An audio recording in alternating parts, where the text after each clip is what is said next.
మన బాయ్‌తో ఇవాళ day 21 of living కరీంనగర్‌లో. అండ్ ఈ రోజే కరీంనగర్‌లో మనది లాస్ట్ డే. ఒరే బాబు నీ దండం పెడతా ఆపరా బాబు. కొత్త ట్యూన్ జిమ్మి విను.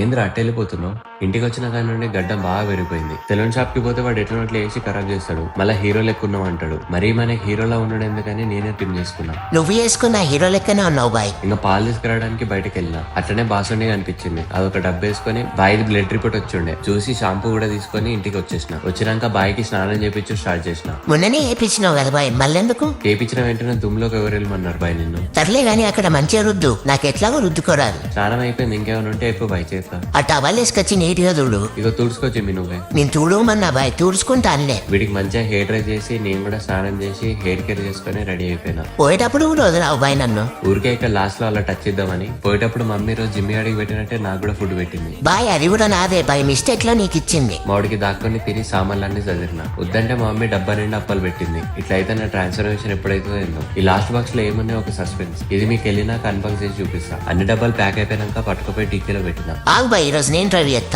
Driver at your service. ఎటు పోదామా చెప్పు, జెట్ స్పీడ్ లో పట్టుకుపోతా. రిస్క్ వద్దని మా వాడిని పక్క సీట్ లో కూర్చోబెట్టి స్టార్ట్ అయినా. ఆగు బాయ్, మమ్మీకి బాయ్ చెప్తున్నా. బాయ్ మమ్మీ, జాగ్రత్త, తొందరలోనే వస్తా. రీసెంట్ గా నాకు చాలా డిఎమ్స్ అండ్ కామెంట్స్ వచ్చినాయి. అందరు ట్రేడింగ్, హెయిర్ కేర్ ఇంకా ట్రైనింగ్ గురించి అడిగారు. ట్రేడింగ్ గురించి మనం హైదరాబాద్ వెళ్ళినాక రేపు మాట్లాడుకుందాం. అండ్ హెయిర్ కేర్ గురించి ఆల్రెడీ చిన్న ఒక వీడియో పెట్టిన. ఇంకా డీటెయిల్ గా నెక్స్ట్ కమింగ్ వీడియోస్ లో పెడతా. ఇంకా ట్రైనింగ్ గురించి అయితే డిసిప్లిన్ అండ్ సీరియస్ ఉన్న వాళ్ళు డిఎం చేయండి, మనం మాట్లాడుకుందాం. వెళ్లే దారిలో మన బాయ్ ఫ్యాన్స్ కలిసారు. రోజు రోజుకి మన క్రేజ్ బాగా విడిపోతుంది రా చారి. బండి పక్క కాపి మరి జిమ్మి అని కలిసిరు. మరి మొహమాటం పెడుతురు. నీ ప్రేమ చల్లగుండా. ఎట్లా అనిపించింది జిమ్మి మన వాళ్ళు కలిసినప్పుడు? హ్యాపీగా ఉండే గానీ ఫస్ట్ నువ్వైతే ముందు చూసి నడుపు బాయ్. కోసేపు నాకు వచ్చిన పని చేద్దాం. డ్రైవింగ్ ఒక గ్యాప్ ఇచ్చి చిన్న బ్రేక్ తీసుకున్నాం. మంచి టైమింగ్ బాయ్ నీది. నేచర్ పిలుస్తుంది నన్ను. ఇంకా మామిడి పన్ను కంప్లీట్ అయ్యాక మళ్ళీ స్టార్ట్ అయిపోయినాం. ఇంటి నుండి 1 గంటల స్టార్ట్ అయింది. ఫ్లాట్ కి వచ్చేసరికి 5 అయింది. 3 అవర్స్ లో రీచ్ అవ్వాల్సింది 1 అవర్ లాగ్ అయింది. పండగకి ఇంటికి పోయి ఇన్ని రోజులు మంచిగా కంఫర్ట్ జోన్ లో ఉండే. పండగ సంబరాలు కూడా బాగానే జరిగినాయి ఈసారి. ఇప్పుడు మళ్ళీ మనం బ్యాక్ టు నార్మల్ లైఫ్ కి రావాలి. ఇంకా సామాన్లు అన్ని తీసుకొచ్చి ఇంట్లో పెట్టేసి కొద్దిసేపు అలా రెస్ట్ తీసుకున్నాం. అప్పుడే మన బాల్కనీలో ఉన్న చెట్టు గుర్తొచ్చింది.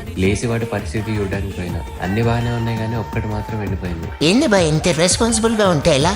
ఇంకొచ్చినాక మస్తు ఆకలి మీద ఉండే. వచ్చేటప్పుడు మమ్మీ చేపల పులుసు మటన్ ప్యాక్ చేసి ఇచ్చింది. రైస్ కుక్ చేసుకొని కర్రీ వేడి చేసుకొని జిమ్మి ఆడికి కూడా పెట్టేసి తినేసిన. బెడ్లు చదివి ఇక ఇద్దరం పడుకోనికి సెటిల్ అవుతుంటే బాయ్ వచ్చి నా బెడ్ మీద సెటిల్ అయ్యాడు. ఒరే కొంపంతా ఖాళీగా ఉంది, నీ బెడ్ కూడా ఖాళీగానే ఉంది. అక్కడ పడుకోవచ్చు కదరా, ఇక్కడనే పడుకోవాలా?